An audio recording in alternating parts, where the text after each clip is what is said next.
Dan RadioStyle, hope everybody out there's having themselves a great day. Out of Your Faith is Your Fortune, Chapter 9, The Foundation Stone. Critical stuff. For those of us that have been struggling with how long it's taking, we're doing everything right, yet for some reason, it's still not happening, right? We're even trying not to pay attention to what's going on in the outer world, because of course that's rule number one.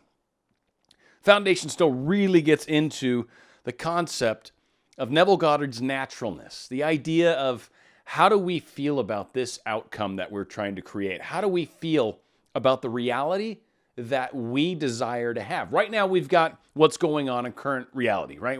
Whatever your life is right now. And because you're looking into law of attraction, I'm going to make an assumption here that maybe there's some things that you're not happy with in your current reality. Maybe there's a specific person you'd like to be with. Maybe you'd like to be in a relationship and love. Maybe you'd like to get a specific job, a house, a car, a boat, a yacht, a plane. Maybe you want to buy a star and name it after somebody. You've got high hopes and aspirations, obviously.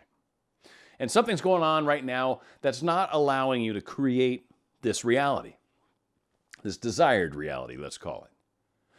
Goddard's talking about in this one chapter, it's 2 pages in the Complete Reader, he talks about really what it is that sets us apart from the desire that we have and the reality that we're experiencing.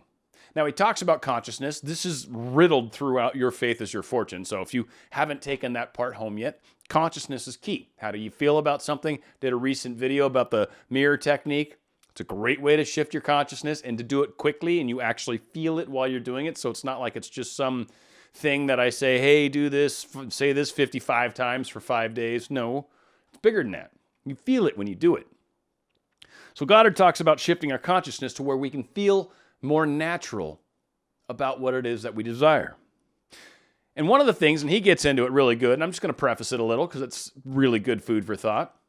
But when you think about the reality that you'd like, and you spend a little time thinking about it, and then you think about the reality that you currently have, which one actually is easier to believe? Which one falls into that always happens that way? Which one do you find yourself going, nah, this is what usually happens?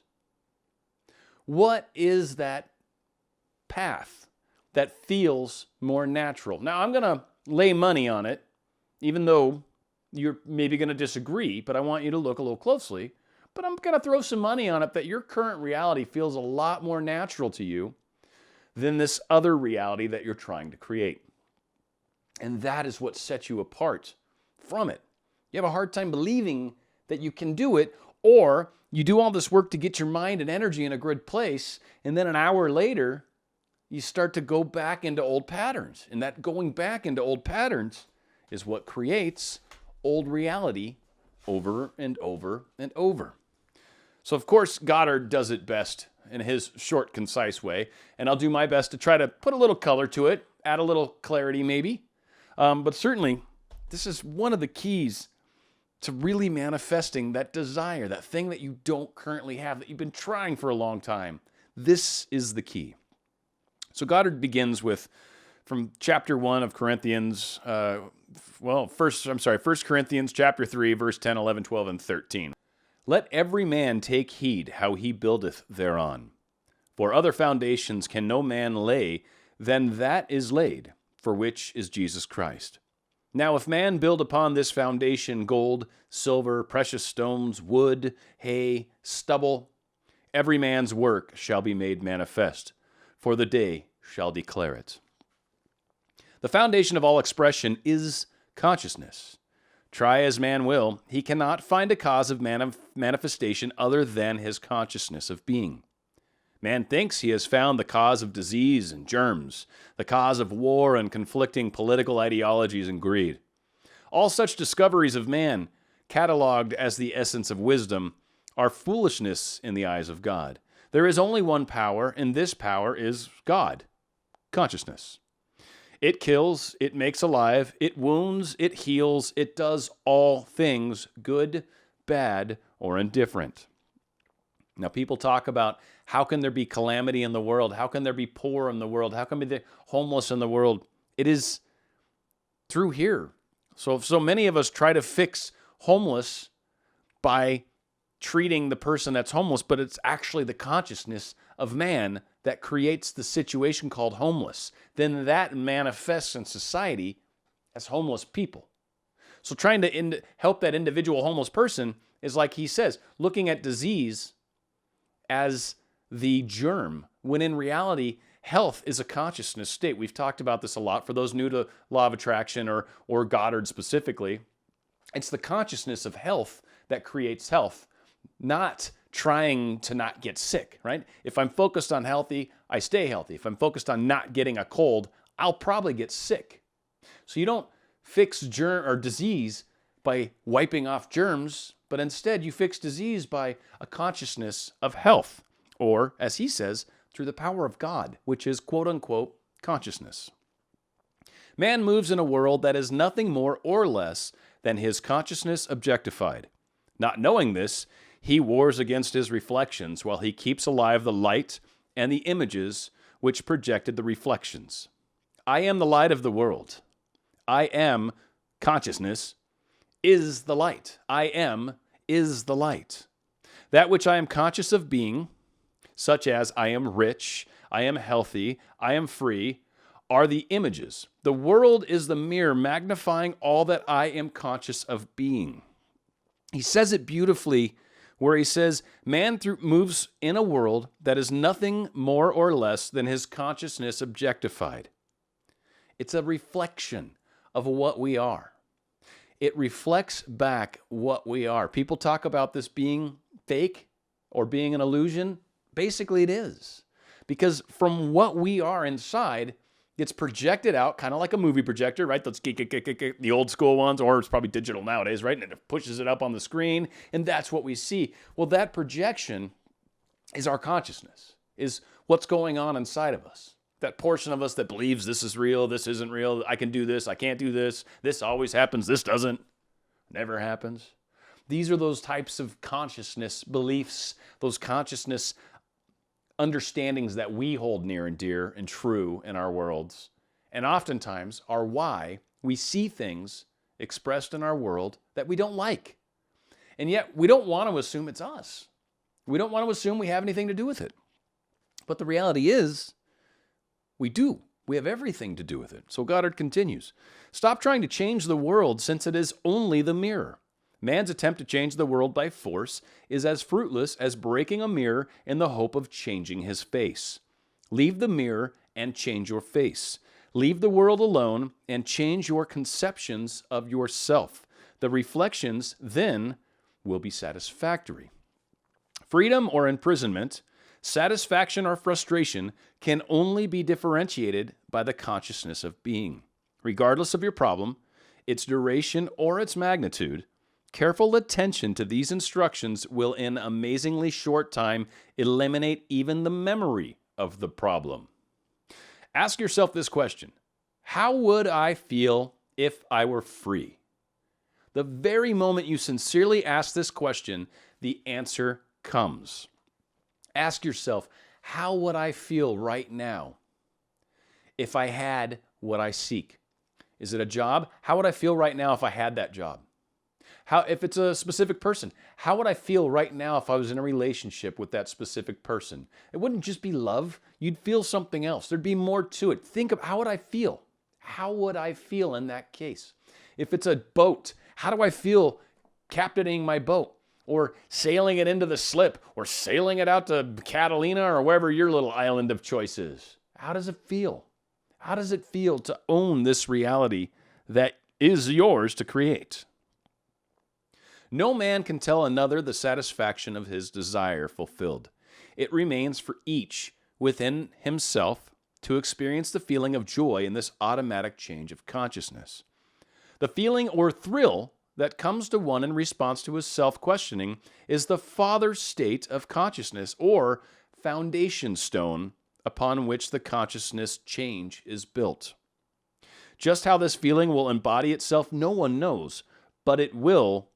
The Father has ways to no man knows, and it's unalterable law. Meaning, we may not know how we get from A to Z, A to Z, right? We may not know how that happens, but we know there's a way. And so what we do is we feel as though we have the thing in our life already. We feel it. We imagine it. We think about it. We're like, what would I be feeling if I had this? If my specific person was at home right now waiting for me to get off of work and I was going to go over and see him, and that's a normal day, what does that feel like? What does it feel like if I've got that job? When we spend that time thinking about it, when we spend that time kind of putting that energy into it and experiencing it, we create that reality in the process. We open up that possibility. Now, Goddard continues, all things express their nature.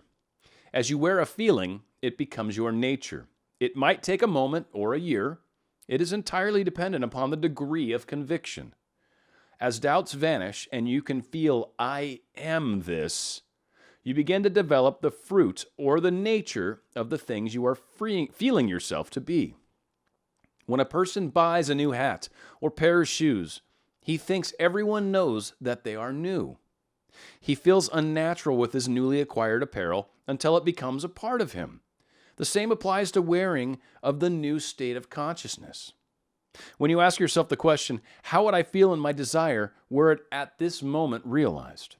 The automatic reply, until it is properly conditioned by time and use, is actually disturbing. The period of adjustment to realize this potential of consciousness is comparable to the newness of wearing apparel.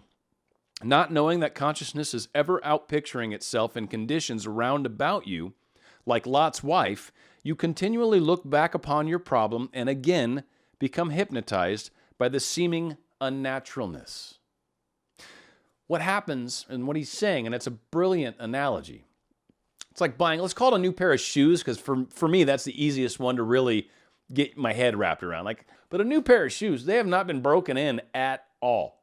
And they feel really weird when you first wear them. Tennis shoes, they can feel really good. Dress shoes can feel horrible. Heels, I think, with ladies can be probably a nightmare. I've heard and seen blisters and all sorts of crazy things that you ladies go through when trying to wedge your foot into something that's just probably not meant to be worn like that. I mean, they're designed to be, but they're probably not meant to be.